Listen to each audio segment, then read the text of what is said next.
අද අපි දෙන්නේ ආවේ ලස්සන කුරුඳු ඉඩමක් බලන්න. අපි ගිහින් බලමු ඒක කොහොමද කියලා වගාව.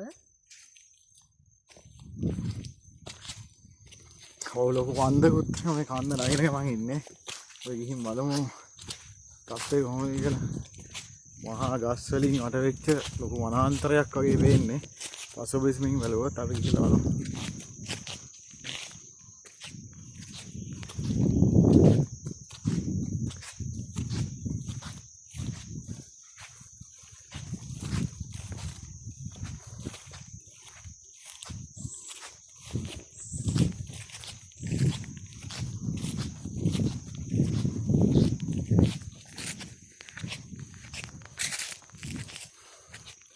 මං හිතන්නේ මේ ප්‍රදේශයේ ඉස්සරහින් තමයි හම්බන්තොට දිස්ත්‍රික්කයක් මාතර දිස්ත්‍රික්කයක් වෙන් වෙන්නේ.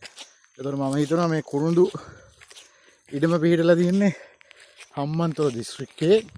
ඒකට එහා පැත්තේ ඉඳන් ටික මාතර දිස්ත්‍රික්කයේ. මම දන්න විදිහට එහෙමයි. පිහිලා බලමු.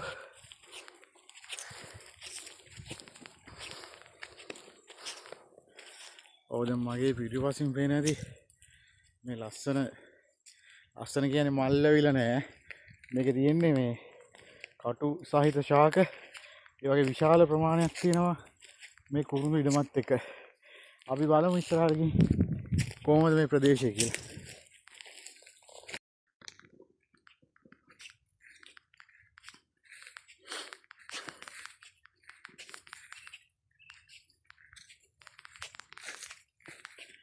මේ කුරුඳු ශාකය තමයි මේ පේන්නේ කුරුඳු පත්‍ර.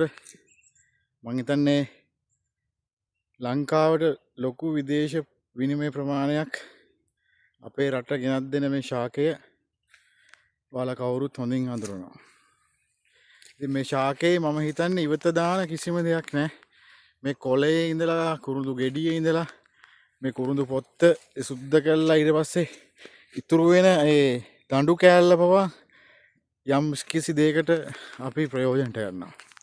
ඉතින් අපි බලමු මේ ඉස්සරහට ගිහිල්ලා මේ කුරුඳු ඉඩමේ තියෙන තවත් ශාකයන් ගැන. ලස්සන ප්‍රදේශයක්. මම ගැටමාන්න ප්‍රදේශයේ ඉන්නේ.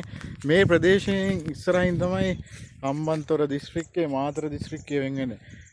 මේිට මේ ඉදිරියෙන් දක්ෂිණ අධිවේගී මාර්ගය මෙතෙන්ට පේන්නේ නැහැ ඒක. නමුත් මේ ළඟ තියෙන දක්ෂිණ අධිවේගී මාර්ගය බෙලියත්ත පිවිසුම මේ ඉතා ආසන්නයේ තියෙන්නේ.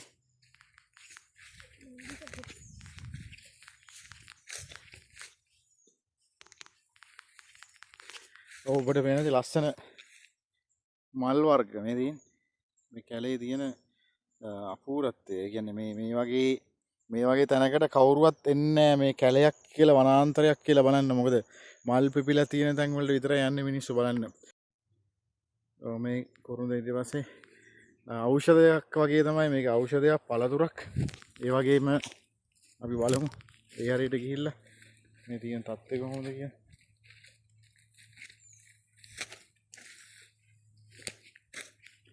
මේ නෙල්ලි ගැට තියෙන තාම නෙල්ලි හැදිලා නැහැ මේකේ. මේ නෙල්ලි ගහක්. නෙල්ලි ශාකය. කොහමද නෙල්ලි? මේක නෙල්ලි ශාකය. ලස්සන නෙල්ලි ගහ, ලොකු නෙල්ලි ගහක්. නෙල්ලි ගෙඩි හැදිලා තියෙන්නේ. කන්න පුළුවන් ප්‍රමාණයව තියෙනවා. කොහොමද නෙල්ලි? මේක බෙහෙතක්, පළතුරක්.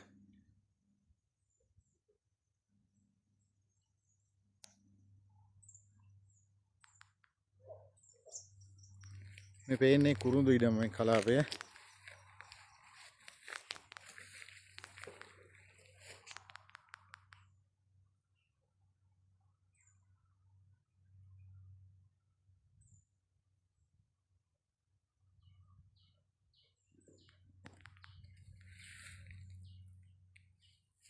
ඖෂධ පැලෑටි ගණනාවක් මේ භූමියේ තියෙනවා.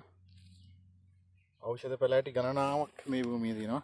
ඒ වගේ මඤ්ඤුකුත් වගා කරලා තියෙනවා. අපි ඉස්සරහට ගිහින් බලමු කොහොමද මේ ඒ ආවට තත්ත්වය කියලා.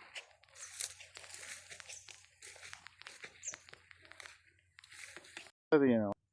තවත් හොඳ ආහාරයක් බතල පාත්‍යයක් තමයි මේ පේන්නේ. බතල ශාකය. බතල ශාකයේ කුරුඳු ඉඩමේම ඇතුලේ ඒ වගා කරපුවා තමයි මඤ්ඤකු පැල. මඤ්ඤකු ශාක. ඒ වගේම ලස්සන පරිසරයක්. මේට එහා පැත්තෙන් තමයි මේ අපි ඉන්නේ හම්බන්තොට මායිම හම්බන්තොට මාතර හම්බන්තොට දිස්ත්‍රික්කයේ මාතර දිස්ත්‍රික්කයේ වෙන් වෙන්නේ මේ ඉඩම් දෙකෙන්.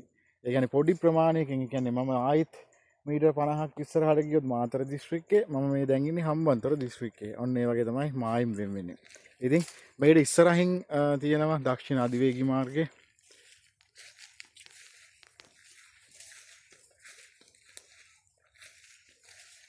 ගොරක ශාකය තියෙනවා. ගොරක ගස් තියෙනවා මේ වනාන්තරේ. ඔබට පේනවා ඇති මේ ගොරක ගහක්. ලස්සන ගොරක ගහක්. ගොරක නම් හැදිලා නෑ මේ අවස්ථාවේ. ඒ ගොරක ගහ පේනවා ඇති. ගොරක ගහක් තියෙනවා. ලස්සන ගොරක ගහක්. ඒ කොළ එහෙම ගනට පිහිටලා තියෙනවා. මඤ්ඤොකු මේ හොඳ කෑමක් ගුණ කෑම. මඤ්ඤොකු වගාව. මඤ්ඤොකු වනාන්තරයක් වගේ නෙමෙයි. ඒක මඤ්ඤොකු වගාවක්. වනාන්තරයේම තියෙන තමත් කොටසක්. මේක ඉඩමක් කිව්වට වනාන්තරයේ හේනක් වගේ තමයි දැන් මේ කුරුඳු ඉඩමන්නේ තියෙන්නේ. මේ කුරුඳු පැල ඉඳපු පැල තියෙනවා.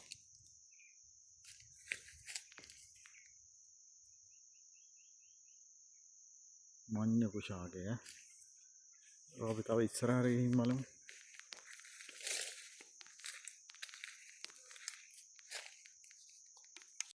ඔය ඉතින් අපි කුරුඳු වෙලිය ප්‍රදේශයේ මාන කුරුඳු ඉඩමක ඉඳන් ආරච්චි YouTube channel එක ආරච්චි Facebook පිටුවෙන් ලස්සන වීඩියෝ එකක් දැනට ඔබට පෙන්නුවේ. ඉතින් මේ ගම් ඇතුළට ගියාට පස්සේ ලස්සන බොහෝ දැන් තියෙනවා. මගේ පිටුපසින් පෙන්නේ කුරුඳු ඉඩම. ඒ වගේම තවත් ඉස්සරහට ලස්සන වීඩියෝ එකකින් අපි ඔයාලා හමු වෙනවා. ඉතින් අපේ YouTube channel එක අපේ Facebook පිටුව සබ්ස්ක්‍රයිබ් කරලා නැත්නම් ෆලෝ කරන්න සබ්ස්ක්‍රයිබ් කරන්න කියලා ඔයාලගෙන් ඉල්ලීමක් කරනවා. වීඩියෝ ෂෙයා කරන්න. ඉතින් සුබ දවසක් ඔයාලා සියලු දෙනාට.